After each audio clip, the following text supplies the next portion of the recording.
Hey everybody, welcome to this week's Q&A. It's a chilly Thursday morning, but I'm armed with my zip hoodie, which are also in stock at retrorgb.link/t-shirts, plural.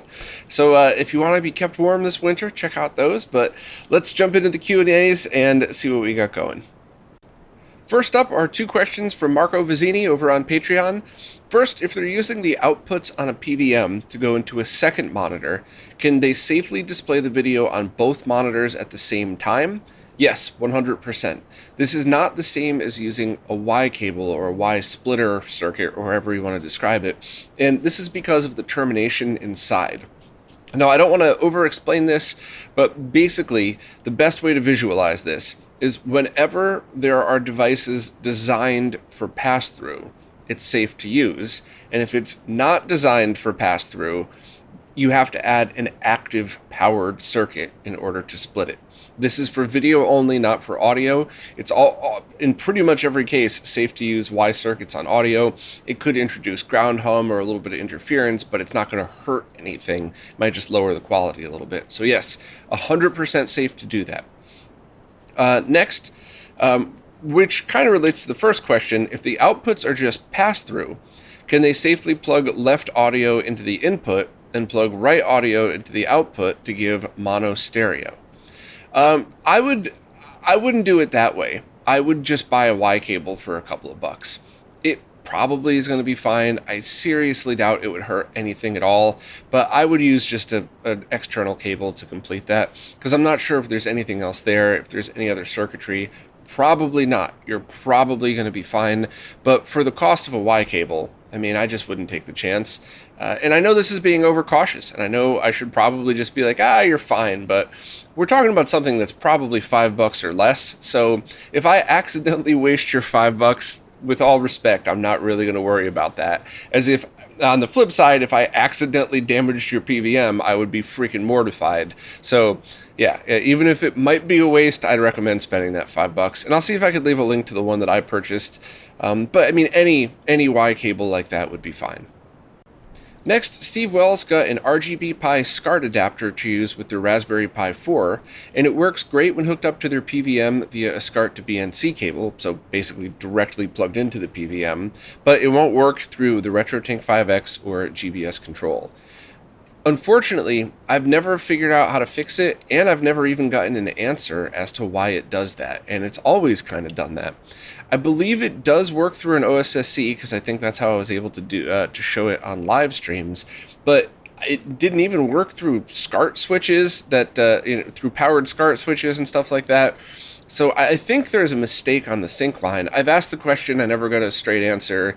I've asked if they were going to fix it, I never got a straight answer. So if you want it, you could check out their Discord. But, I just got to warn you, I think the creator loves drama.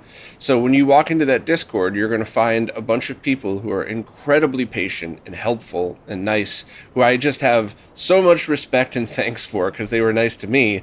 But you're also going to see, you're basically going to be like, ask your question, troll, really thoughtful, smart answer, troll. So I got to give the fair warning that if you have the patience for that, maybe you could try to figure out if there's something you could do. But I have zero patience for that anymore. I put too many hours in to put up with that crap. So I just, I'm sorry to leave you high and dry on this one, Steve, but I got to draw my line somewhere, and wasting tons of time just dealing with crap is not something I could afford to do anymore. So I'm really sorry that I don't have an actual answer and I'm not able to help.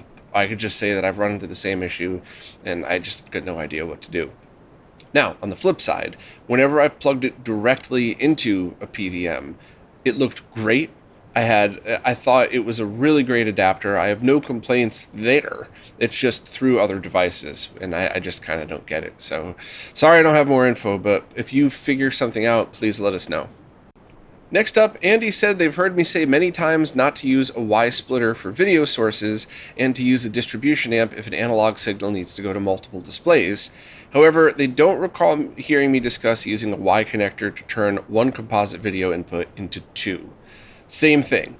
It's actually completely different, but same danger. So that's a big no-no. Never, ever, ever do that. The reason why is when you connect multiple devices like that, you're putting twice the resistance on that line. And depending on the age of the console, the chips, and a lot of other factors involved, you could kill it immediately, you could significantly shorten it, or in some very rare cases, it's fine. But I would much rather see people proceed as if it's never fine unless you know very specifically in your exact use case, such as using a PVM to run composite video in and composite video out to another monitor, stuff like that. So unless there is a very, very specific use case, anytime you have a Y circuit or a Y cable or something that combines 2 into 1 or 1 to 2, if it involves video, never, ever, ever do it. And, just once again, there are specific scenarios. There's always that actually in the comments of somebody that, wants to talk about a fringe use case. Fine. Make fun of me all you want. I would still much, much rather give advice that keeps your equipment safe than, and maybe you end up spending a little extra on a powered splitter. I'd so much rather burn this into people's brains than have people kill their consoles or something, because the price difference is massive, obviously. So yeah, I just want to make sure that I make that clear. Never a Y with video. Almost always fine with audio. Could introduce some stuff, but not a safety issue. I can't ever imagine a case where you have two perfectly safe line level audio equipment, not like you're turning an arcade machine all the way up and putting that into a line level receiver. Two sources that are completely safe to use on their own. If you use a Y cable to have one at a time going in, the same scenario you suggested, or on the flip side, one going to your capture card, one going to your TV, I've never seen a scenario in which that would cause damage to anything. Once again, provided the sources are actually putting out line level audio. So hopefully I was clear. Thank you very much for the kind words. And also, hopefully that came out as a friendly warning. I'm not like finger wagging at you, Andy. I just wanted to make sure that I keep your equipment safe. Retro Music Dan just put together a retro cart of sorts using a rack-mounted system. So imagine like your typical IT or music rack with a couple of shelves on it. So they have the consoles on the shelves and then the monitor up on top, sitting next to a pretty badass Angle amp and Marshall stack. And they wanted to know how I felt about possibly rack-mounting the consoles themselves. Now, Dan is not trying to suggest this is how people build retro carts or do these things to your consoles, but just for their own awesome, crazy setup. What do I think about that? And I think it is a hilarious and awesome idea. And if you wanted to try something like that, if you have a broken console, try it with this first just for the heck of it. Or if you're looking to purchase consoles, get ones with broken shells so you can get them cheaper and reutilize it. But basically, buy some of those rack-mounted shelves that are thin pieces of metal that already have the ears on it, so you could bolt it right in, and try to pick ones up that are flat on the bottom or only have a couple of holes pre-drilled, and then take apart your consoles and get some plastic spacers and then some nuts and bolts and basically just measure everything out, and you could take apart all of the consoles and bolt the boards directly to the rack, and you could probably fit quite a bit of them in there. And since it's not in a case, heat wouldn't be so much of an issue. Like, for example, if you put a bunch of shelves on your rack and then you loaded each of them with consoles very close to each other, you could potentially have heat build up. Whereas if you did that and all the boards were exposed, that wouldn't be as much of an issue. But I think that would be hilarious and awesome. And especially if you did any creative mods, you could have them visible right there. And, as I said at the beginning, I'm not suggesting that this is what everybody should do, and I don't think this is the perfect fit for everybody's setup, but I love weird and unique stuff like that, and that could potentially allow you to do some stuff that maybe you wouldn't normally be able to do, or you'd only be able to do if you hacked up a shell, and if there aren't Retro Gamer Store replacement shells available, I really don't like messing with that, unless the shells are already broken to begin with. So yeah, I think that's really neat. I think it's something that's worth a try. Maybe try it with a broken console once, and if you decide it takes up way too much time and you don't want to have to deal with drilling and adding all of those spacers, then maybe it's not worth it, but that's pretty neat. And if you end up doing it, definitely show some pictures, because I think that's kind of a fun and unique idea.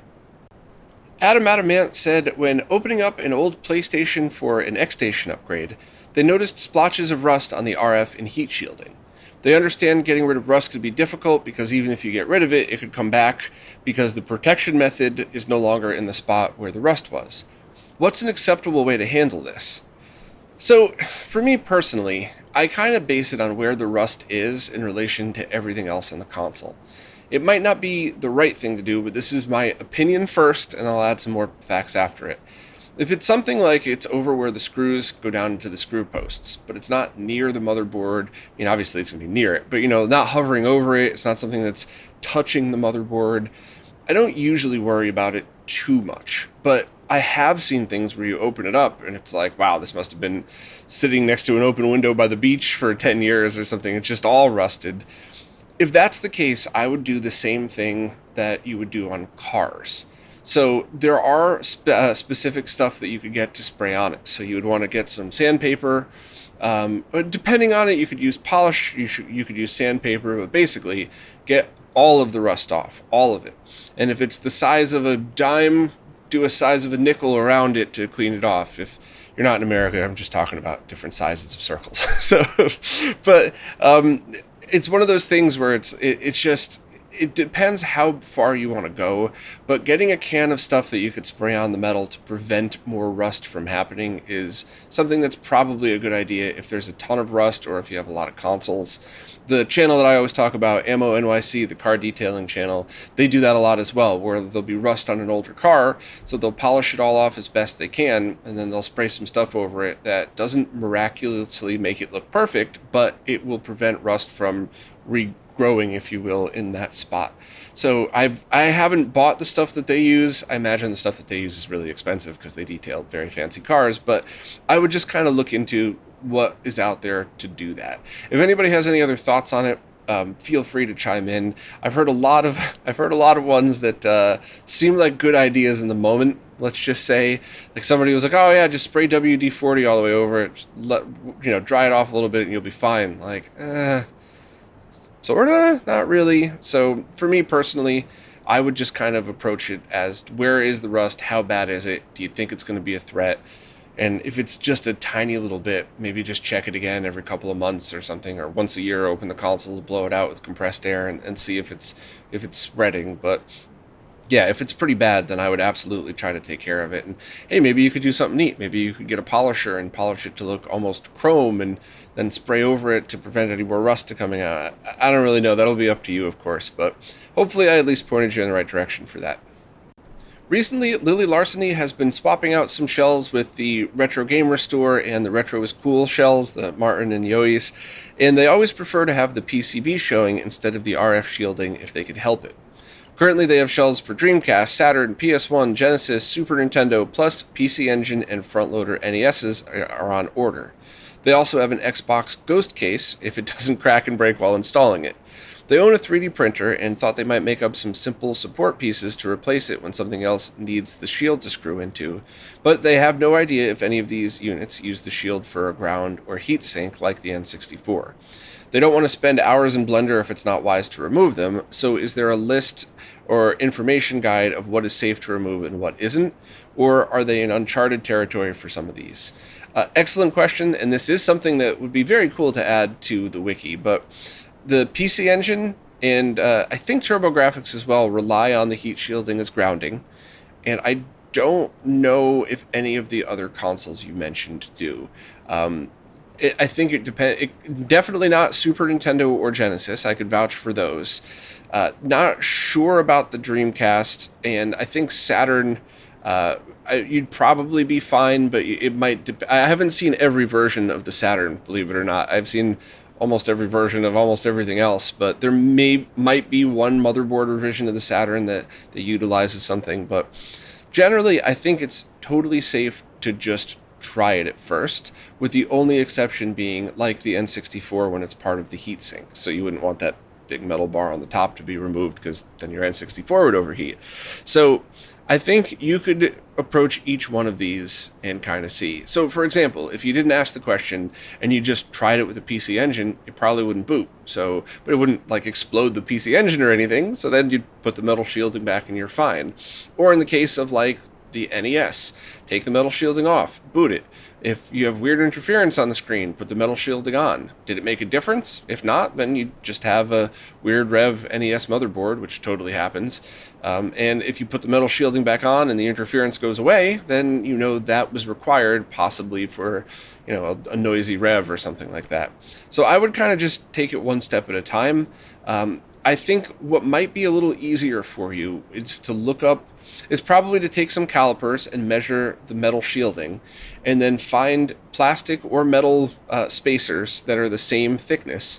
And that way you could say, like, okay, the SNES will flex a little bit if you over tighten the screws without a metal shielding in. So I'm going to get a tiny little plastic spacer that's about the same thickness as the metal shielding, so you don't have to worry so much about over tightening. You're not going to flex the motherboard. I think that could probably pull that off for at least Genesis, SNES, and maybe even the Saturn and NES, if you even need that at all.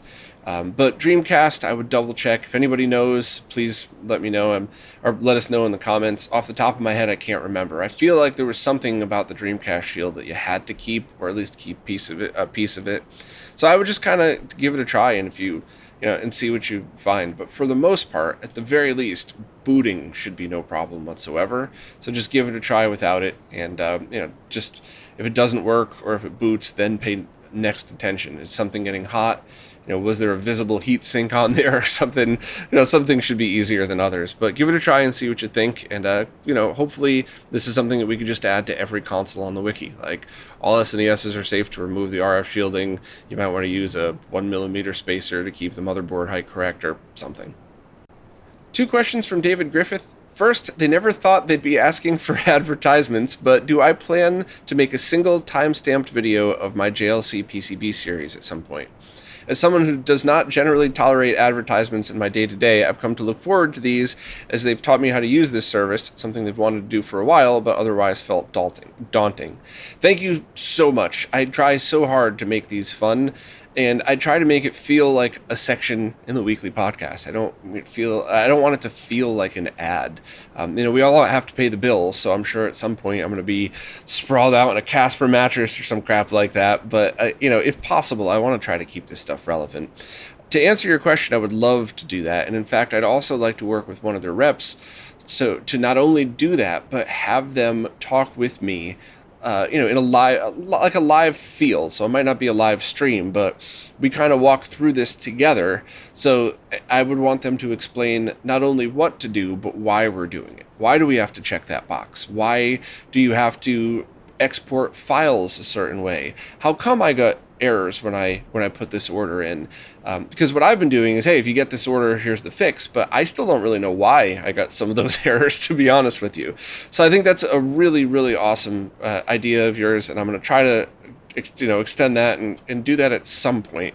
Hopefully they would be willing to work with me on that, because I just think there's so many people in your position that, hey, I want to use this, it seems okay, but what happens now? I'm stuck at this point. And their support is pretty good, but their support also doesn't know some of the crazy retro gaming stuff that we do. So it would be easier to have a middleman like me sit there and kind of just explain what we're trying to do and why we would need to do stuff like that. So awesome idea. I'm going to try to make that happen. Second question. They believe I have a Live Gamer 4K. If so, have I ever had issues with audio cutting out? Yes. So it depends on the source, though. They ask because they have this issue across all input devices, bypassing switches, splitters, firmware updates, driver updates, etc. They're using their own software and not OBS, so maybe that's the issue. No, I think the issue is the console that you're using. So for me personally, if I connect, let's just say like a Nintendo Switch, a native HDMI outputting console, and I start recording in any mode, I don't ever have issues with the Bolt or the Live Gamer 4K. They're essentially the same thing, just one's in a Thunderbolt case, basically. But if I connect the Super Nintendo, stock with no mods done to it, or just an RGB mod, no dejitter, if I connect that to the OSSC or to the RetroTink 5X in frame lock mode, then I do get audio dropouts. And the way around that would be if you're using an analog source, so Super Nintendo is the perfect example, you would want to take that then and run and basically skip the capture card for audio and go directly into your PC, or in the case of the Bolt, right into the Bolt's audio input. And then you shouldn't have that problem at all. You should be able to use OBS and maybe even their software to select which audio that you would like to record along with it. And that should mitigate any issues that you have. Other than the audio problem, it does accept Super Nintendo in 5X mode with no mods through the OSSC, and RetroTink 5X in frame lock mode, so the almost zero latency mode. So it's just the audio dropouts are the issue. Now, if you have digital audio dropouts on native HDMI equipment, there might be something wrong with your card, and you might want to talk to Avermedia about that. But I'm talking about stuff like, the modern Xbox, the modern PlayStation, stuff that has from the factory an HDMI out. If you're doing like an HDMI modded PlayStation or something, you never know. Maybe the weird signals that are sent from that console might trip it up as well. So that's just something to look into. The only other thing is if it's something like, you're doing a couple of mods to your console and you have a digital audio mod, you might want to look into a separate capture card anyway, because there could potentially be some issues with injecting audio and capture cards. I don't think I've ever run into that, and I don't think that's a likely scenario, but I wanted to bring that up in case anybody's listening and they're like, well, I have this with that, and I have the same issue. It's at least plausible that something like that might happen, especially with digital audio mods for like the Sega Saturn and Super Nintendo, because they're not typical audio formats that you would find. But I think what you're talking about is basically just analog audio. And, if that's the case, you could try to use your PC's input. You could try to pick up another cheap USB-based sound card to pick that up if you needed to. But if I'm not getting the question right, please let me know, because that's actually what I use full time now, is either the Bolt or the Live Gamer 4K, depending on if my Thunderbolt card is installed or not, or if I need to do 4K 60. So it's something that I do use all the time, and the only time I've ever run into it is with analog audio, so I could just bypass into something else. But hopefully that kind of points you in the right direction. Ask whatever else you need if I could be of any other help. Well, that's it for this week. If you're a supporter and you'd like to participate in these Q&As, please just ask your question wherever it is that you support in the latest Q&A post.